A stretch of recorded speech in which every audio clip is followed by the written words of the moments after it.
The placing of the boy in the cage with a monkey is an outrage. The Negro race in America has a hard enough time as it is in getting away from the prejudice that is closely related to the monkey without having a member of the race placed on exhibition. Leading men of science from Harvard and Princeton and Columbia University was saying that Africans were midway between an orangutan and a human being. So 100 years later, it should not come as much of a surprise that many people still cling to these notions of European superiority, African inferiority.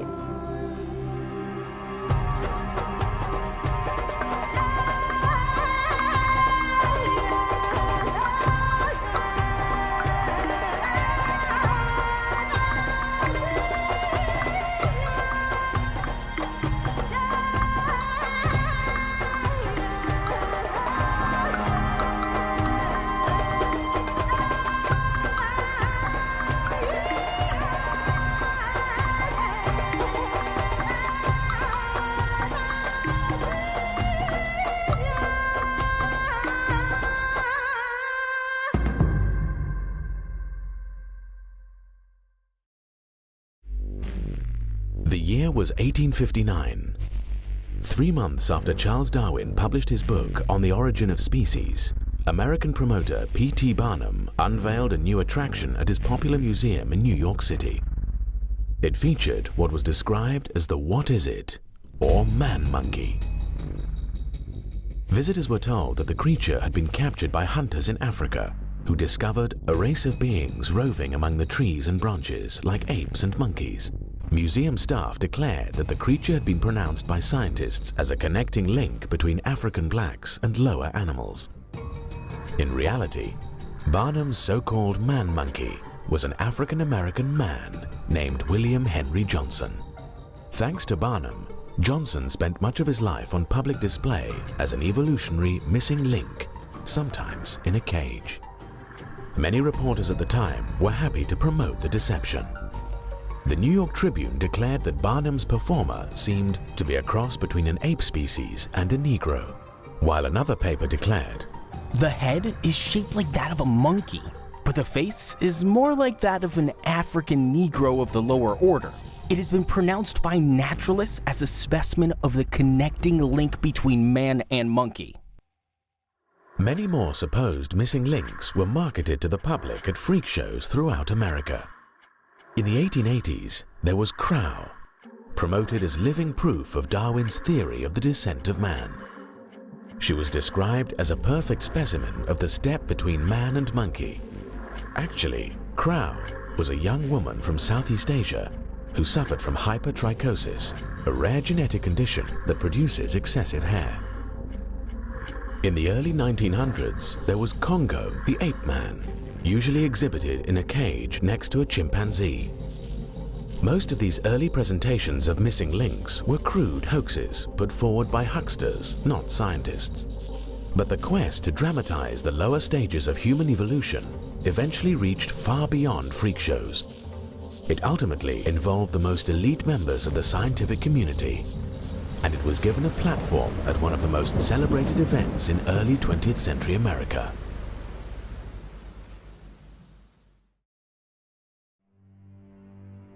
Today, Forest Park in St. Louis is a place for walking, or riding a bicycle, or spending a quiet Sunday afternoon. But more than a century ago, it was one of the most visited locations in the entire United States, the site of the 1904 St. Louis World's Fair. Attracting more than 19 million visitors, the World's Fair was known for its lavish neoclassical buildings, its 22-story-high Ferris wheel, and the public debut of innovations such as the X-ray machine and the ice cream cone. But the fair had a darker side.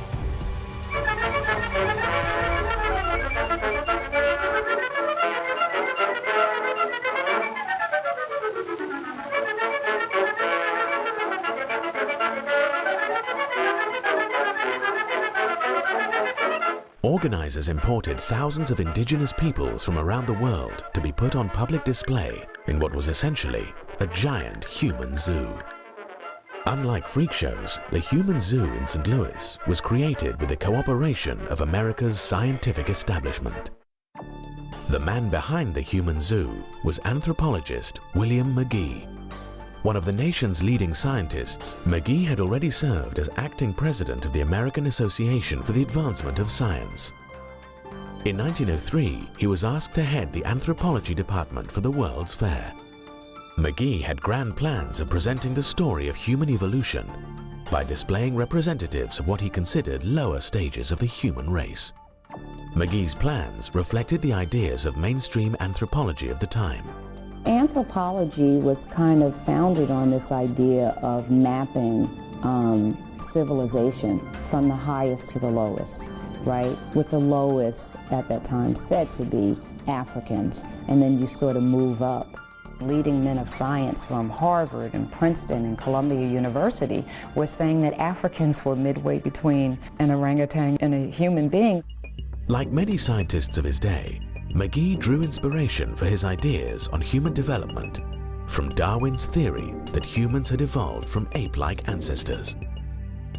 Darwin's theory provided a template for categorizing Africans as biological inferiors. His impact created a bandwagon effect on many scholars on both sides of the Atlantic. Africans were demeaned with terms like savages and compared to animals.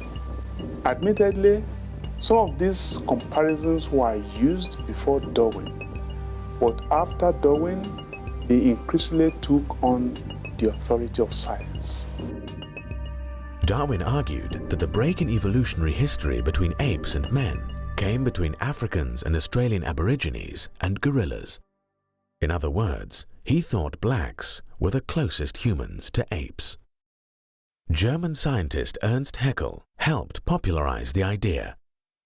Ernst Haeckel was the leading German Darwinist in the late 19th and early 20th century. He corresponded extensively with Darwin, and Darwin recognized Haeckel's affinity with his own theory. Ernst Haeckel also is known for his raving racism. And in fact, he had a graphic of the history of human evolution that, in very pointed terms, really embedded a racist view of human evolution. You had the Teutonic male on the top, the sort of the Germanic male, and then at the bottom you had some creatures that looked partly like apes, partly like Jews. He was also anti-Semitic. And in the middle, you had the transition from the ape-like creatures to the first human creatures.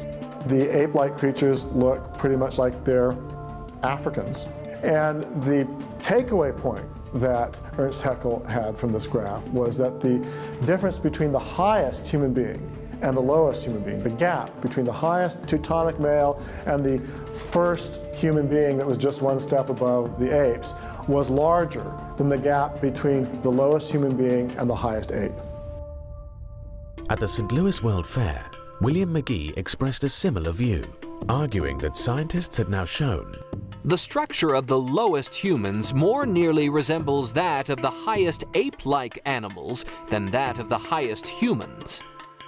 Like other scientists of the era, McGee saw primitive non-white peoples as living evidence of man's evolutionary history. The savage stands strikingly close to subhuman species in every aspect of mentality, as well as in bodily habits and bodily structure. McGee was determined to use primitive peoples at the fair to dramatize for the public the different stages of human evolution, beginning with races he considered lowest on the evolutionary scale. McGee arranged for native peoples to be put on display in villages designed to recreate their native habitats. These villages were enclosed by fences, making them truly seem like human zoos. More than 4 million fairgoers reportedly visited these anthropological displays, eagerly staring at and poking at the indigenous peoples in their enclosures. Adding to the indignities, native peoples were pressured to participate in a series of athletic contests designed to show they were biologically inferior to whites. Those on display were also subjected to experiments in a special laboratory set up by the fair's anthropology department. Directed by a psychology professor from Columbia University, the lab conducted tests to measure native people's intelligence and physical features, and even their threshold for pain. Some scientists came to the fair with more gruesome plans. Alois Hrdlicka was an anthropologist at the Smithsonian. He came to St. Louis hunting for dead bodies.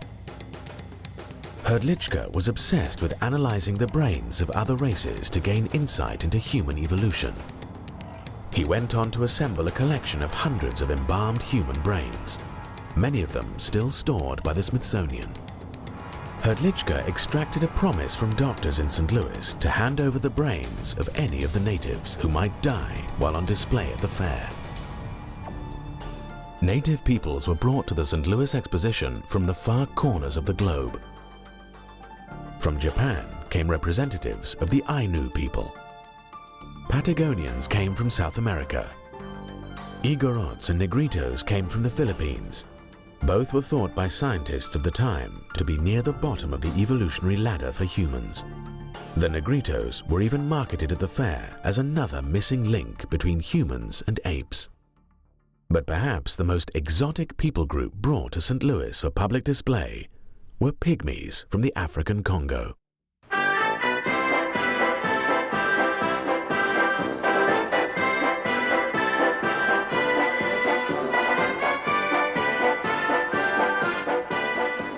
Will the pygmies brought last week to the World's Fair prove Darwin's theory of the missing link? Will a study of the little black children of the African jungles shed light on the theory evolved by Darwin as regards the evolution of the human race?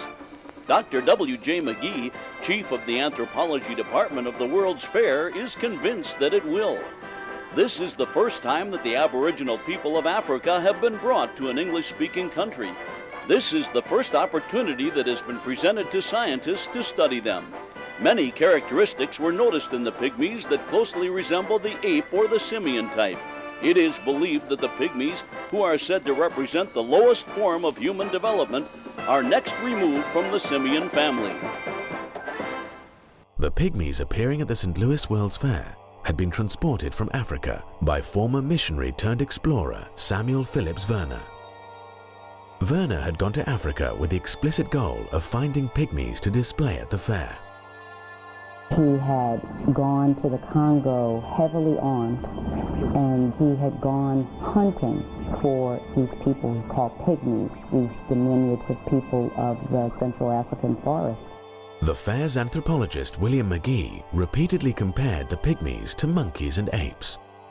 In the journal Science, he even asserted that pygmies were commonly considered to approach subhuman types more closely than any other variety of the genus Homo. They were considered by men of science at that time to be the lowest form of humans, or in some thought they were subhuman. The pygmies were less than thrilled by their welcome at the fair. The Americans treat us as they do our pet monkey. They laugh at us and poke their umbrellas into our faces. They do the same to our monkey. One pygmy at the fair became a special celebrity. His name was Ota Benga. Samuel Werner had purchased him at a slave market. Ota Benga was advertised to fairgoers as the only genuine African cannibal in America today. For a nickel, he would display his pointed teeth that supposedly enabled him to eat human flesh. At the end of the fair, the pygmies returned to Africa with Samuel Werner. But in 1906, Werner brought Ota Benga back to America. It would prove a fateful choice. Samuel Werner returned from Africa to New York City on July the 30th, 1906, arriving on the SS Armenian from Liverpool. He was accompanied by 2 chimpanzees, a snake, a parrot, and 50 boxes of materials from Africa that he hoped to sell to museums. He was also joined by Ota Benga. Werner quickly departed New York, leaving Benga at the American Museum of Natural History in Manhattan. Established in 1869, the museum was already becoming one of the premier scientific institutions in the world. Ota Benga was largely left free to wander the museum's exhibit halls. When Samuel Werner eventually returned to New York, he was fighting off creditors, and the museum wanted him to find new lodgings for Ota Benga. So Werner worked out an agreement to move Ota Benga to the New York Zoological Park, otherwise known as the Bronx Zoo. Spread over more than 260 acres, the Bronx Zoo had been envisioned by its founders as the largest zoo in the world and the grandest zoological establishment on Earth. The zoo was directed by William Temple Hornaday. A noted zoologist, Hornaday formerly worked at the Smithsonian, and he had already founded the National Zoo in Washington, D.C. Overseeing Hornaday was an executive committee chaired by Henry Fairfield Osborn, a distinguished professor at Columbia University. Hornaday and Osborn had dreams of exhibiting more than just animals at their new zoo. Both wanted to install Native Americans on zoo grounds, with Osborn promising that one day the Indian and his teepee would take their place next to the Zoological Park's buffalo. Now they had their chance to put their first human on display. Hornaday quickly agreed to purchase one of Werner's chimpanzees and to house both the chimp and Ota Benga at the zoo. Hornaday planned to exhibit the pygmy and the chimpanzee together in a cage in the zoo's monkey house. It was presented as science, not as a circus act, because these were men of science who were doing this. Ota Benga went on display in the monkey house on Saturday, September the 8th, 1906. The next day, a sign was placed on the cage explaining the new exhibit. The African Pygmy, Ota Benga. Age 23 years. Height 4 feet 11 inches. Weight 103 pounds. Brought from the Kasai River, Congo Free State. Exhibited each afternoon during September. Thousands of New Yorkers came to stare and laugh and debate the meaning of the display. Is it a man? Some of them wondered. Newspaper coverage brought even more people, and in just a few weeks, the zoo drew nearly 250,000 visitors. But the notoriety also brought controversy. New York's clergy, in particular, were horrified at what they saw as a dehumanizing spectacle. First to speak out was the Reverend Robert Stewart MacArthur, pastor of the city's Calvary Baptist Church, one of the largest Baptist congregations in America.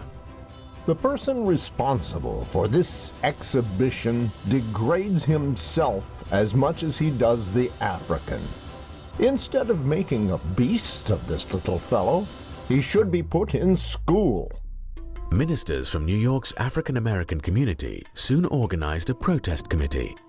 After visiting the zoo and seeing Benga for themselves, they were horrified.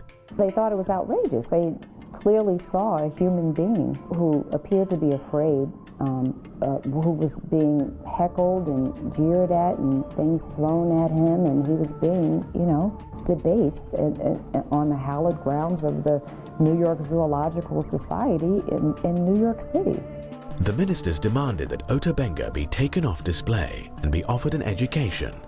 James H. Gordon, superintendent of the Howard Colored Orphan Asylum in Brooklyn, appealed to the zoo to end the spectacle. If Professor Werner found difficulty in disposing of the boy, why did he not apply to us? We would have seen that he was well cared for. Gordon also denounced the way the young African was being used as a prop to prove Darwinian evolution. This is a Christian country, and the exhibition evidently aims to be a demonstration of the Darwinian theory of evolution. The Darwinian theory of evolution absolutely is opposed to Christianity, and a public demonstration in its favor should not be permitted. Neither the Negro nor the white man is related to the monkey. Such an exhibition only degrades a human being's manhood. We do not like this exhibition of one of our race with the monkeys. Our race, we think, is depressed enough without exhibiting one of us with the apes. We think we are worthy of being considered human beings with souls. Samuel Werner tried to deflect the criticism, denying that he put Ota Benga on display to show that he was somehow subhuman. If Ota Benga is in a cage, he is only there to look after the animals. Zoo director Hornaday meanwhile declared that the black minister's protest was ridiculous.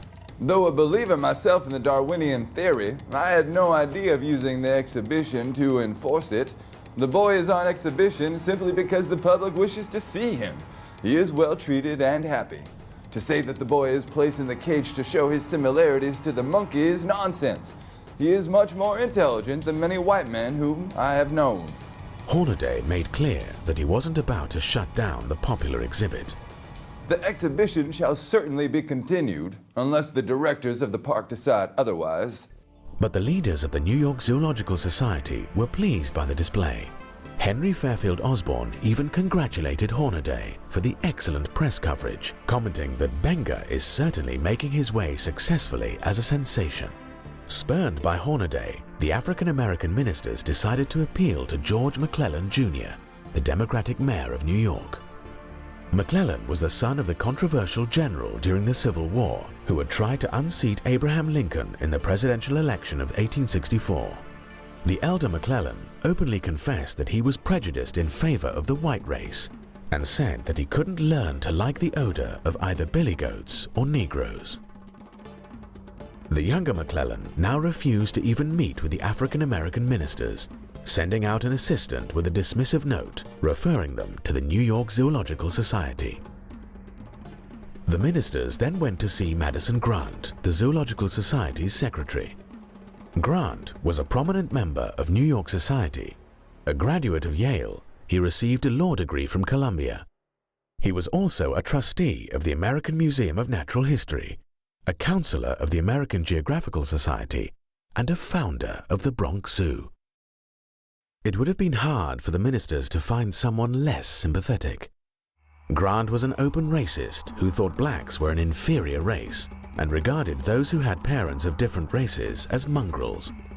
Within a decade, he would write The Passing of the Great Race, a book which championed Nordic supremacy and keeping blacks subservient to whites. The book was reportedly praised by Adolf Hitler as his Bible. Grant also rebuffed the ministers. So did the city's most prominent newspaper, the New York Times, which professed to be puzzled by the anger of the protesters. We do not quite understand all the emotion which others are expressing in the matter. Describing African pygmies as very low in the human scale, the Times made clear that it viewed pygmies as less than fully human. Whether they are really closer to the anthropoid apes than the other African savages, or whether they are viewed as the degenerate descendants of ordinary Negroes, they are of equal interest to the student of ethnology and can be studied with profit. The editors at the Times thought it absurd to make moan over the imagined humiliation and degradation Ota Benga was suffering. In fact, they claimed the pygmy was probably enjoying himself. The suggestion that Benga should be placed in a school instead of a cage ignores the high probability that school would be a place of torture to him, and one from which he could draw no advantage whatever. The idea that men are all much alike except as they have had or lacked opportunities for getting an education out of books is now far out of date. After African-American ministers criticized the zoo for trying to use Ota Benga to prove Darwinian evolution, the New York Times weighed in again. The Reverend Colored Brother should be told that evolution, in one form or another, is now taught in the textbooks of all the schools, and that it is no more debatable than the multiplication table. As protests continued, increasingly rowdy crowds came to the zoo in order to visit the pygmy. On Sunday, September 16th, 40,000 people converged on zoo grounds to see the city's newest sensation. According to press reports, the mobs chased Ota Benga around the zoo all day, howling, jeering and yelling. Some of them poked him in the ribs, others tripped him. All laughed at him. Benga responded by shooting an arrow at his tormentors, after which zookeepers caught him and returned him to his cage. As both Crowds and Ota Benga became unruly, zoo director Hornaday grew increasingly defensive. He now claimed that he had decided to exhibit Ota Benga in a cage simply for convenience. We have no platform that we could place him on, and this big open-air cage was the best place we could find to put him where everybody could see him. Eventually, the continued controversy made Hornaday want to wash his hands of the whole affair. Ultimately, an agreement was reached to move Ota Benga to the Howard Colored Orphan Asylum and later to a seminary in Lynchburg, Virginia. There, nearly 10 years later, Ota Benga shot himself to death. Benga had expressed a desire to return to his native Africa, but by 1916, the continent was being further ravaged by European powers as they fought World War I, so return was no longer an option. I think the hopelessness of it all, the trauma he had sustained, the loneliness, and I can't even imagine. He had no idea what had become of his people, if his village was still even there. So it's not hard to imagine the myriad reasons why he would have sunk into this deep depression and that ultimately caused him to take his life. In one final indignity, the New York Times published an obituary assuring readers that during Ota Benga's stay in their city, he was actually an employee of the Bronx Zoo who had been hired to feed the apes. According to the Times, it was this employment that gave rise to the unfounded report that Ota Benga was being held in the park as one of the exhibits in the monkey cage. Ota Benga was largely forgotten by history until the 1990s.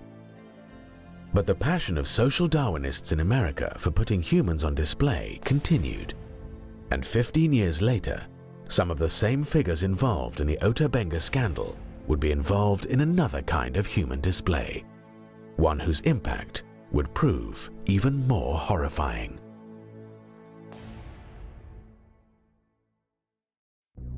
In September of 1921, leading scientists from around the globe gathered at the American Museum of Natural History in New York City for the Second International Congress of Eugenics. Eugenics was the science of breeding better people. The term had been coined by Charles Darwin's cousin, Francis Galton.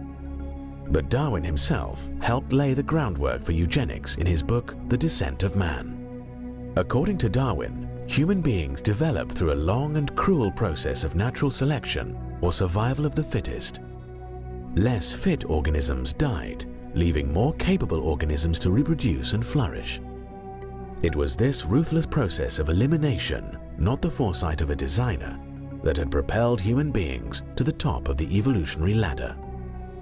But Darwin worried that modern society was now doing its best to undermine natural selection. We civilized men do our utmost to check the process of elimination. We build asylums for the imbecile, the maimed and the sick. We institute poor laws, and our medical men exert their utmost skill to save the life of everyone to the last moment. There is reason to believe that vaccination has preserved thousands who, from a weak constitution, would formerly have succumbed to smallpox. No one who has attended to the breeding of domestic animals would doubt that this must be highly injurious to the race of man. Hardly anyone is so ignorant as to allow his worst animals to breed. A kindly man, Darwin was troubled by the implications of his theory for society. But his followers had a solution. They thought they could apply Darwinian selection rationally and humanely through the science of eugenics, which became known as the self-direction of human evolution. Eugenics was eagerly embraced by America's scientific elites. Sometimes today it's argued that eugenics was just fringe science, just a few people believed in it, and of course we don't believe in it now. That ignores the fact that for decades, eugenics was what could be called the consensus view of the scientific community. The Eugenics Congress at the American Museum of Natural History drew scientists from America's top research institutions, including Harvard, Yale, MIT, the Smithsonian, Ohio State, UC Berkeley, and the University of Texas. Participants included inventor Alexander Graham Bell and Charles Darwin's own son, Leonard, who lashed out at the threat biological defectives pose to modern society. Scientists were welcomed to the Eugenics Congress by then-president of the American Museum of Natural History, Henry Fairfield Osborn, who had been involved in the display of Ota Benga at the Bronx Zoo. A future head of the American Association for the Advancement of Science, Osborn had become one of the most celebrated scientific champions of evolution in America. Soon he would become embroiled in a controversy with politician William Jennings Bryan over a fossilized tooth discovered in Nebraska.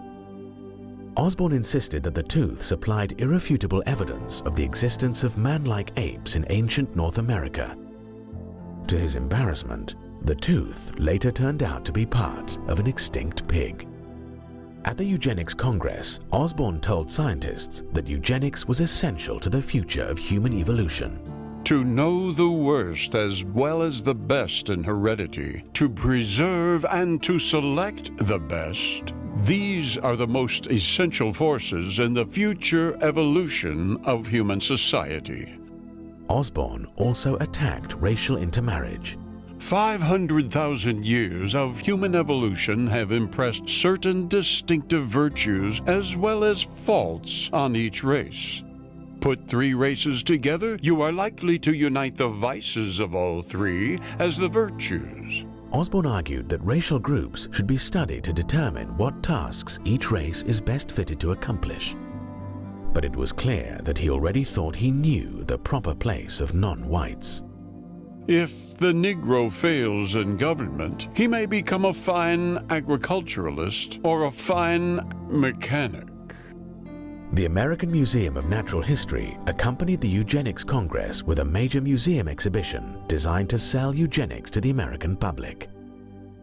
Participants included America's top publishers, insurance companies, government agencies, and private groups like the American Red Cross. As many as 10,000 people attended the special exhibition. There were no live humans put on display at the eugenics exhibit, but it was still a kind of human zoo. It put human racial groups under the microscope to judge their worth to society. There were displays highlighting differences between black and white babies in the womb, displays comparing the mental stamina of different races, displays reporting on the capabilities of immigrants, and displays showcasing equipment for measuring human intelligence and other features. There also were displays about the human brain. One compared the brains of criminals and non-criminals. But the most extensive brain display was created by anthropologist Alois Hrdlicka from his growing collection of embalmed brains. Hrdlicka left his original specimens stored in jars at the Smithsonian, but he brought gelatin models of the embalmed brains of apes and 3 races of humans. Hrdlicka's presentation filled 7 separate display cases. It also included a series of skulls from Native Americans. The skulls purported to show that Native American brains revealed primitive features from earlier stages of evolution. In the midst of more sophisticated displays were cruder exhibits featuring the blatantly racist books of Madison Grant and Lothrop Stoddart. Stoddart had published The Rising Tide of Color Against White World Supremacy.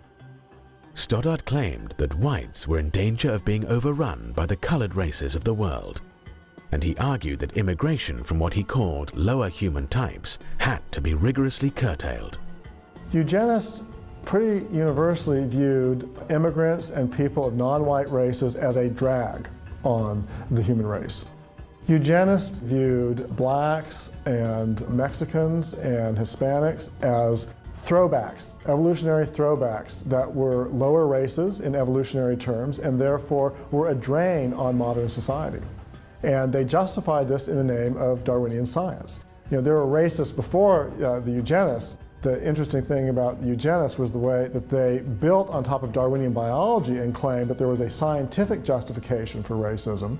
The eugenics exhibition advocated a chilling agenda for public policy, including forced sterilization and harsh new restrictions on immigration.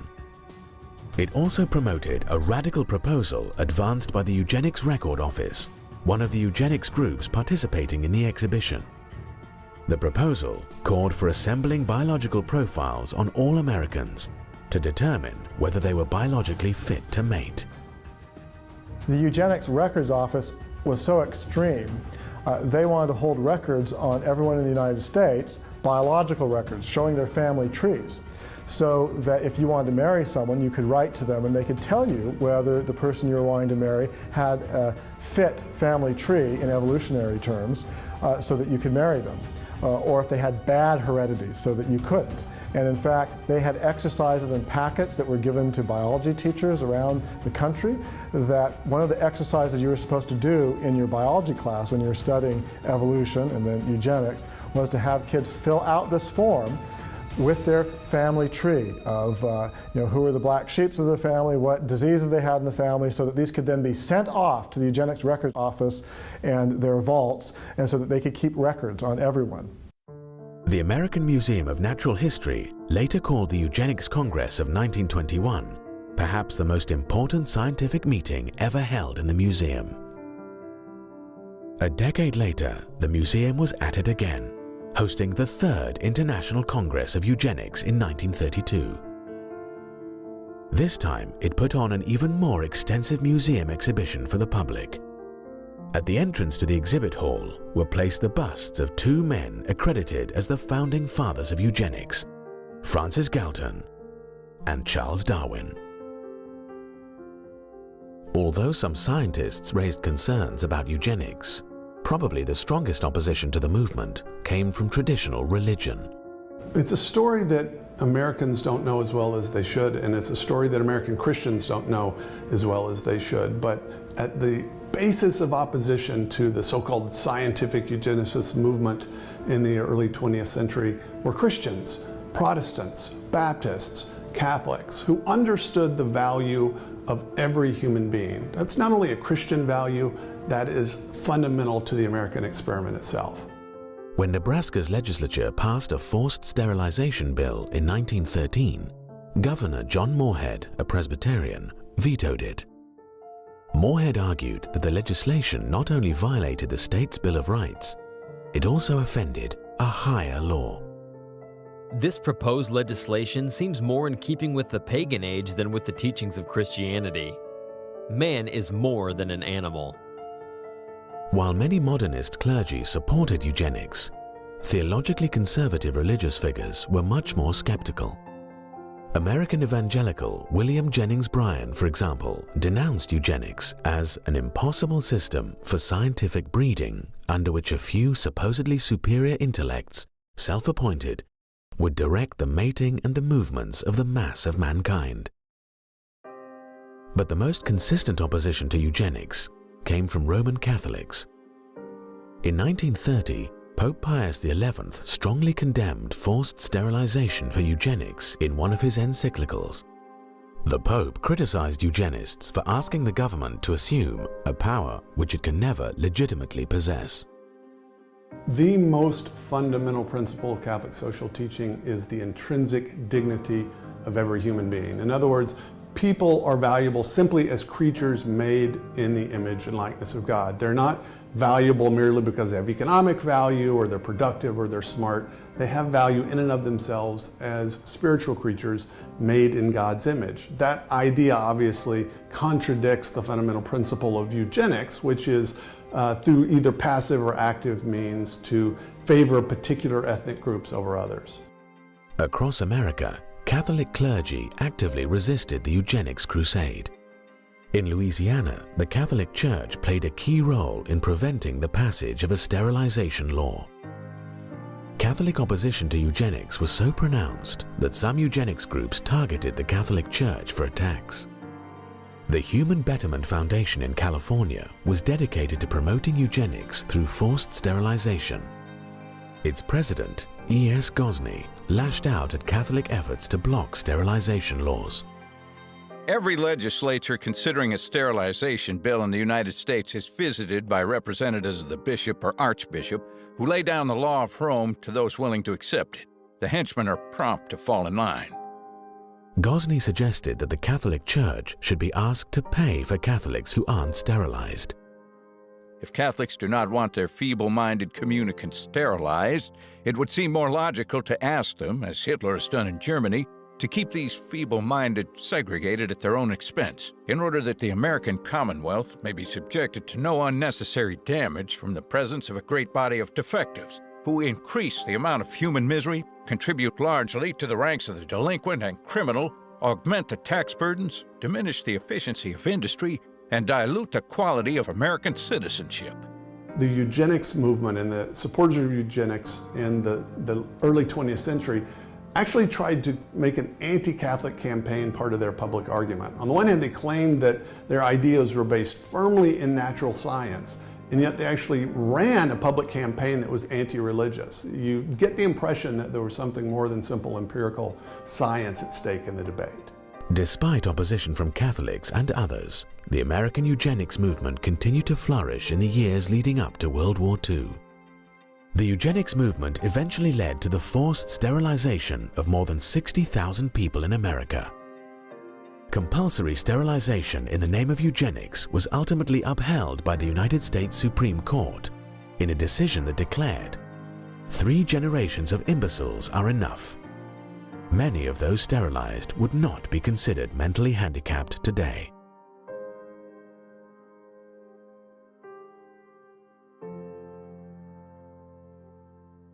The eugenics movement also succeeded in securing the passage of a draconian immigration law that sharply restricted the flow of non-Nordic ethnic groups into the United States.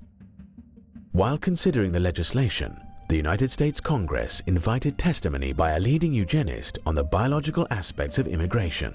Starting in the 1920s in particular, there was a huge push for immigration restrictions on people who were coming from non-Germanic, non-Northern European countries, and so people coming from Mexico to the United States, or people coming from Africa or Southern European countries that had people that the eugenists viewed as evolutionarily backwards, they had to be stopped because they were going to destroy our society.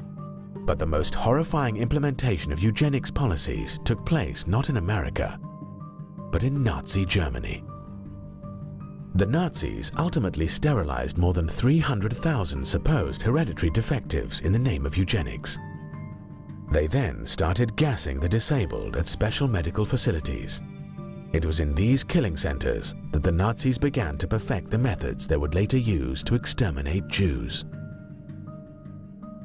The sordid history of eugenics and the mainstream scientific community's embrace of it remains completely unknown to many Americans. So does the scientific community's involvement with social Darwinism and scientific racism, including human zoos.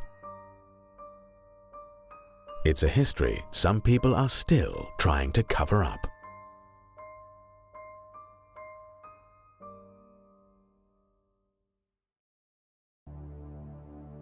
Geneticist James Watson won the Nobel Prize for co-discovering the structure of DNA. But in 2007, he sparked outrage when he suggested that African blacks were genetically inferior to European whites. Echoing the arguments of scientific racists from the past, Watson claimed that black inferiority was due to evolution. There is no firm reason to anticipate that the intellectual capacities of peoples geographically separated in their evolution should prove to have evolved identically. James Watson. Watson was widely condemned for his comments, both inside and outside of the scientific community. It was an indication of how times have changed. But although scientific racism no longer receives support from mainstream science, many in the scientific community remain reluctant to honestly discuss the past. Sharon Weston Broome is mayor of Baton Rouge, Louisiana. In 2001, she was a member of the Louisiana House of Representatives when she proposed a resolution to encourage teaching students about the history of scientific racism. The resolution highlighted Darwin's views on race, as well as how his views had been exploited by other scientists, such as Ernst Haeckel, to promote racism. The resolution also encouraged teaching students more recent scientific findings supporting racial equality. I'm not asking you to take evolution out of the school. I am merely asking the legislature, the State Department of Education, the Board of Regents, and the state university systems that they be made aware that Darwin promoted the justification of racism in his definitive works on the origin of species by means of natural selection and the descent of man. I certainly understand that racism was in effect before Darwin. This has never been denied. Yet he was the originator of a scientific justification for racism as well as giving wings to modern racism. Harvard University's Stephen Jay Gould wrote, quote, "Biological arguments for racism may have been common before 1859, but they increased by orders of magnitude following the acceptance of evolutionary theory." Broom's resolution provoked a firestorm, with supporters of Darwin's theory accusing her of trying to unfairly malign Charles Darwin. This resolution is not only a product of creationists, but also Christian supremacists. And Christian supremacism is a hate-based ideology, and you can't combat hatred with hatred. I never, ever have emulated any type of hate towards anyone. The resolution only passed after all references to Darwin and Haeckel were deleted. It was as if scientific racism had never happened. But Louisiana isn't the only state where the past misuse of science has been censored. In 2007, the Kansas State Board of Education rewrote a statewide curriculum standard about the history of science. The standard originally called for students to understand both the positive and negative aspects of science on society, including how science can be abused. As examples of the abuse of science, the original standard cited the eugenics movement, scientific racism, and the infamous Tuskegee syphilis experiment, where government researchers left poor black men untreated for syphilis in order to observe the progression of the disease. The Kansas Board of Education revised the curriculum standard to eliminate any study of the abuses of science. Now students would only learn about how science had improved society. The original standard did not mention Darwin or Darwin's theory. That did not stop proponents of rewriting the standard from claiming they were defending the teaching of evolution. But public officials aren't the only ones who have tried to cover up the history of scientific racism. Some of the institutions most involved in promoting scientific racism in the past are still suppressing their own history. The American Museum of Natural History remains one of the world's leading science museums, but to this day, it has never apologized for the role it played in promoting the international eugenics movement. It has also tried to downplay the role of scientists in promoting scientific racism. In 2005, the museum mounted a major new exhibition on the life and legacy of Charles Darwin. The exhibition is still available today as a traveling exhibit. The exhibit contains a section on social Darwinism that fails to acknowledge any involvement by the scientific community in either eugenics or scientific racism. Even more glaringly, the exhibit also fails to disclose the museum's own role in promoting social Darwinist policies like eugenics. According to the current exhibit, social Darwinism had no real connection with either Darwin or science. The fact of the matter is that if you read the scientists of the day in the late 19th and early 20th century, many of them were promoting racism and even racial extermination, extinction of races. They were promoting the gaining of living space. They were promoting competition, the things that we know of as social Darwinism. These were things being promoted by Charles Darwin himself to some degree, many other leading biologists, Ernst Haeckel in Germany, and many others. You could go on. And by the 1920s and 30s, they were becoming very prominent. If you look especially in the field of anthropology and evolutionary anthropology, many of them were promoting social Darwinism. This was not just an idea of some cranks or some political people that didn't really understand the science. This was an idea that was very prominent in scientific circles. Officials at the American Museum of Natural History declined a request to be interviewed for this documentary. Their stated reason was that filmmakers were unable to purchase $2 million in insurance.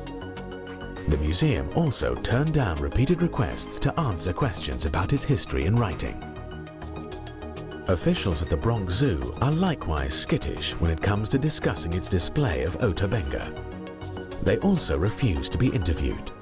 And if you visit the zoo today, you won't find any remembrance of what happened to Ota Benga. Instead, what they've done is they've closed off the monkey house.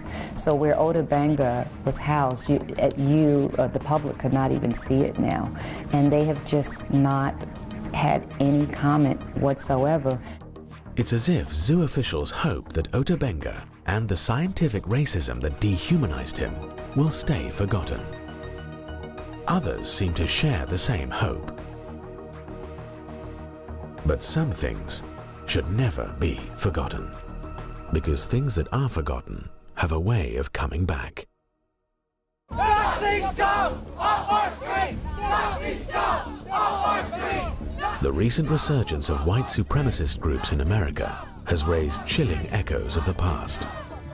Evolutionary arguments for racism that were rejected by the scientific community are now being resurrected by modern racists.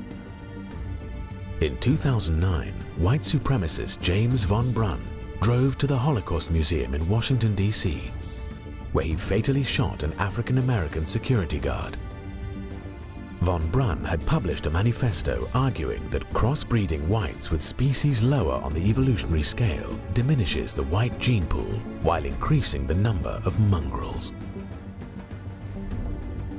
Richard Spencer is a leader of the so-called alt-right. He argues that, quote, Darwinism offers a compelling and rational justification for whites to act on behalf of their ancestors and progeny and feel a shared sense of destiny with their extended kin group, unquote. In a 2017 study, more than 400 self-identified members of the alt-right revealed that they view blacks, Mexicans, and other racial and ethnic groups as less evolved and closer to humans' ape-like ancestors than whites. The misuse of science to promote racism is no longer just a sad relic of our history.